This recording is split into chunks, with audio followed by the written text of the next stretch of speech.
नमस्कार दोस्तों, आज की कहानी है बेटी के जन्म। एक घर में मधु नाम की लड़की रहती थी। मधु अपने पापा की बहुत ही लाडली थी। वो हमेशा अपने पापा की मदद किया करती थी।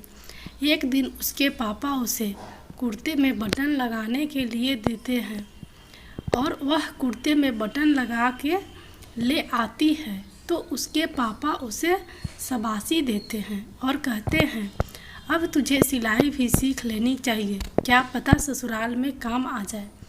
इस मधु कहती है कि क्या पापा, आप फिर मेरी शादी की बात कर बैठे, मैं तो यहीं आपके पास रहना चाहती हूँ। पापा कहते हैं, हाँ हाँ मेरी लाडली, तुम अपने पापा के पास ही रहो। धीरे धीरे मधु के पापा ने उसे सिलाई करना सिखा दिया।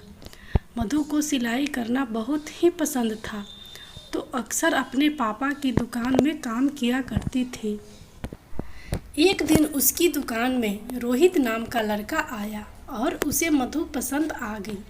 रोहित ने मधु के पापा से अपनी शादी मधु के साथ करने के लिए मधु के पापा से बात की। मधु के पापा मान गए और मधु की शादी कुछ दिनों बाद रोहित से करा दी। रोहित एक अच्छी नौकरी करता था, इसीलिए शुरू में सब ठीक चल रहा था। 2 साल बीत गए और मधु ने 2 साल बाद एक बेटी को जन्म दिया। मधु ने रोहित से कहा कि देखिए जी, कितनी प्यारी है हमारी बेटी। इस पर रोहित बोला, अब क्या देखूं, तुमने मुझे कुछ देखने लायक छोड़ा है क्या। मेरे घर वाले सब बेटे का इंतज़ार कर रहे थे कि उनके घर का वारिस आने वाला है। अब किस मुंह से उन्हें बताऊं कि तुमने एक लड़की को जन्म दिया है। मधु बोली, लड़का हो या लड़की, पर ये तो हमारी ही ना। रोहित बोला, ये लड़की सिर्फ तुम्हारी है, मेरी नहीं। यह कहकर रोहित वहाँ से चला गया और मधु रोने लगी। कुछ देर बाद वहाँ मधु के पापा आए। मधु ने सारी बात अपने पापा को बताई तो उसके पापा बोले, तू फिक्र मत कर, मैं दामाद जी से बात करूँगा, सब ठीक हो जाएगा। पर उस लड़की को अपनाएंगे क्या, क्यों नहीं अपनाएंगे, आखिर उसका अपना खून है। मधु के पापा उसे दिलासा देने लगे और उसके बाद वह रोहित से मिलने उसके घर गए और रोहित से बोले, बेटा रोहित, तुम इतने समझदार हो। बेटा बेटी होना तो ऊपर वाले के हाथ में है, उसमें मधु का क्या कसूर हो सकता है। तुम्हें अगली बार बेटा हो। रोहित ने मधु के पापा की बात मान ली और वो मधु को लेने हॉस्पिटल गया। रोहित मधु को घर तो ले आया पर वो खुश नहीं था। एक दिन मधु की बेटी रो रही थी। इस पर रोहित बोला, अरे ओ मधु, इस लड़की की आवाज़ सुनकर कान के पर्दे फट गए हैं। मेरी माँ, इसको चुप करवाओ। रोहित अपनी बेटी को जरा सा भी नहीं चाहता था। जैसे तैसे कुछ दिन बीत गए और मधु फिर से गर्भवती हो गई। रोहित बोला, इस बार अगर लड़का नहीं हुआ तो तुम्हें तुम्हारे पापा के घर भेज दूँगा, समझी। आखिरकार वह समय आ गया और मधु को हॉस्पिटल में भर्ती किया गया और रोहित बाहर इंतज़ार करने लगा। और कुछ देर बाद नर्स आती है और कहती है, मुबारक हो, आपको लड़की हुई है। यह सुनते ही रोहित निराश हो गया और वह तुरंत वहाँ से चला गया। नर्स अंदर आई और मधु को बताया कि आपके पति ऐसे चले गए। चले क्यों गए, वो कहाँ गए। मधु रोहित को रोकने उठ ही रही थी, तभी उसके पापा वहाँ आ गए और मधु बोली, पापा वो गुस्से में चले गए, फिर बेटी हुई है, और रोने लगी। उसके पापा बोले, अब क्या कर सकते हैं, जो परमात्मा ने लिखा है वो तो होगी है।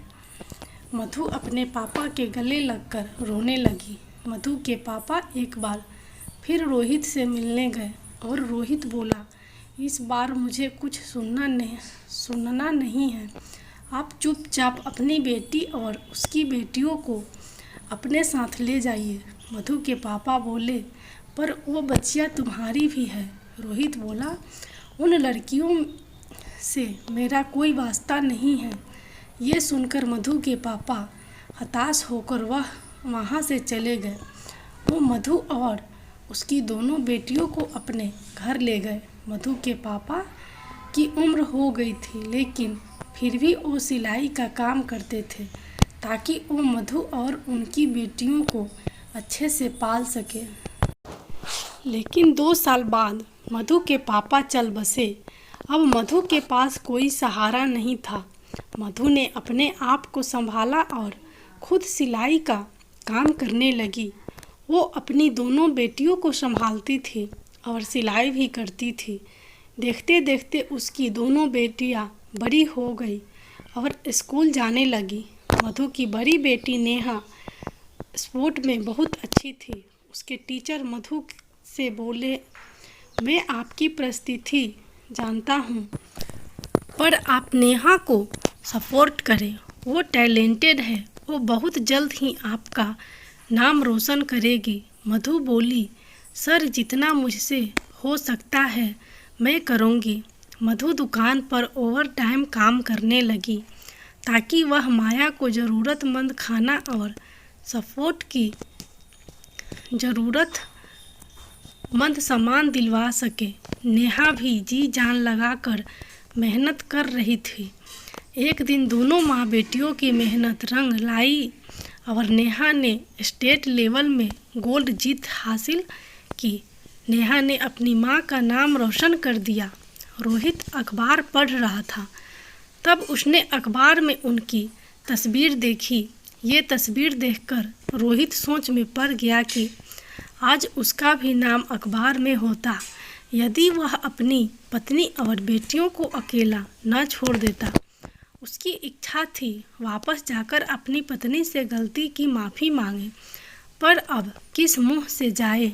इस तरह बेटा और बेटियों में भेद रखने वाले इंसान एक दिन पछताते हैं। इसलिए हम सभी को बेटा बेटी में भेद नहीं करना चाहिए। आखिर बेटी भी तो हमारी औलाद होती है। इसलिए जितना प्यार हम बेटे को करते हैं उतना ही प्यार बेटी को करना चाहिए, क्योंकि एक दिन बेटी भी आपका नाम रोशन ज़रूर करेगी। दोस्तों, अगर आपको यह वीडियो पसंद आई हो तो हमारे चैनल को सब्सक्राइब करें एंड वीडियो को लाइक एंड शेयर ज़रूर करिएगा। धन्यवाद।